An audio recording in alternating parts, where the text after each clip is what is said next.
الحمدللہ وحدہ لا شریک لہ والصلاۃ والسلام علی من لا نبی بعد۔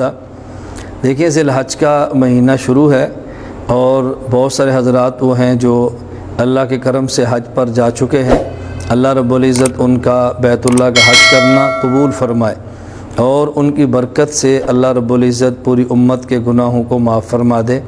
جو حضرات حج پہ تشریف لے جا چکے ہیں وہ جائے حج پر نہیں گئے، اپنے اپنے مقامات پر موجود ہیں اور قربانی کرنا چاہتے ہیں، ان کو چند ایک باتوں کا قربانی کے معاملے میں اہتمام کرنا چاہیے۔ نمبر 1، جو شخص بھی قربانی کرے بہتر اور مستحب طریقہ یہ ہے اگر ممکن ہو تو اپنا جانور خود اپنے ہاتھوں سے ذبح کرے۔ اس میں اس بات کا خیال کرے کہ 4 رگوں میں سے کم از کم 3 رگوں کا کٹنا ضروری ہے۔ اگر یہ 3 رگیں نہ کٹی تو اس کی قربانی ہرگز ادا نہیں ہوگی، اور اگر 3 رگیں کٹ گئی تو قربانی ادا ہو جائے گی۔ ایک تو اس کا اہتمام کریں کہ قربانی اپنے ہاتھ سے ذبح کریں۔ حضور اکرم صلی اللہ علیہ وسلم نے اپنے مبارک ہاتھوں سے اپنی قربانی ذبح فرمائی ہے۔ نمبر 2، جو شخص قربانی دے وہ اس بات کا بھی اہتمام کرے کہ جس طرح اپنے قربانی کے گوشت میں سے خود گوشت کھاتا ہے، مستحب اور بہتر طریقہ یہ ہے اس کو 3 حصوں میں تقسیم کر لے۔ ایک حصہ اپنے پاس رکھے، ایک حصہ گوشت کا اپنے دوست احباب رشتہ داروں کو دے، اور ایک حصہ غرباء فقراء اور مساکین تک پہنچا دے۔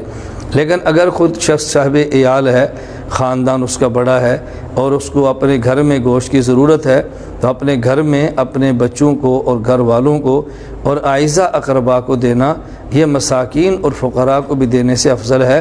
سب سے پہلے حق اپنے بچوں کا، اپنی اولاد کا، اپنے رشتہ داروں کا ہے، اور اس کے بعد حق دوسرے احباب کا ہے۔ تیسرا، اس بات کا بھی اہتمام کرے کہ ظاہر ہے جانور ذبح کریں گے تو اس میں جانور سے کچھ علائشیں بھی نکلیں گی، رطوبات بھی نکلیں گی اور جانور کا خون بھی ہوگا۔ ایسے مقام پر ذبح کریں کہ جو عوامی ایسا مقام نہ ہو کہ جس میں قربانی کے ان علائشوں کی وجہ سے عوام کو تکلیف ہو، ان کا بہت زیادہ خیال کرنا چاہیے۔ اور جس میں علائشیں نکلیں اہتمام اس کا کریں کہ اس کو کہیں دور پھینکے یا اس کو زمین کھود کر دفن کر دے تاکہ تعفن پیدا نہ ہو۔ اپنی صفائی کا خیال رکھنا بھی ضروری ہے، اپنے گھر کی صفائی کا خیال رکھنا بھی ضروری ہے، اور اپنے ماحول کو صاف رکھنا بھی بہت ضروری ہے۔ اس کا خوب ہمیں اہتمام کرنا چاہیے۔ اللہ رب العزت کی بہت بڑی نعمت ہے، رسول اکرم صلی اللہ علیہ وسلم مبارک سنت ہے، حضرت ابراہیم علیہ نبینا علیہ الصلوۃ والسلام کا مبارک طریقہ ہے، اس لیے ہمیں قربانی بڑے شوق سے کرنی چاہیے۔ اور بطور خاص اس بات کا اہتمام کریں کہ قربانی کرتے وقت یا خریدتے وقت یہ نہ سمجھے کہ میرے ذمے فریضہ ہے جس کو میں نے ادا کرنا ہے اور بوجھ سمجھ کر مت اتاریں، بلکہ اچھے سے اچھا جانور خریدیں، جانور کی صفائی کا خیال کریں اور محبت کے ساتھ اس جانور کو اپنے پاس رکھیں، اور اللہ کے راستے میں پیار اور محبت کے ساتھ اس جانور کو پالنا اور اس کو رکھنا کہ جس کو میں نے ذبح کرنا ہے، اس کے فضائل بھی آئے ہیں اور شریعت میں مطلوب اور مندوب بھی ہے کہ آدمی اس کا اہتمام کرے۔ تو جس قربانی کے جانور کو ذبح کرتے ہیں اس کی صفائی کا بھی خیال کریں، جہاں ذبح کیا اس جگہ کا بھی خیال کریں، اور گوشت اپنے بچوں، غریبوں، یتیموں اور رشتہ داروں تک پہنچانے کا اہتمام کریں۔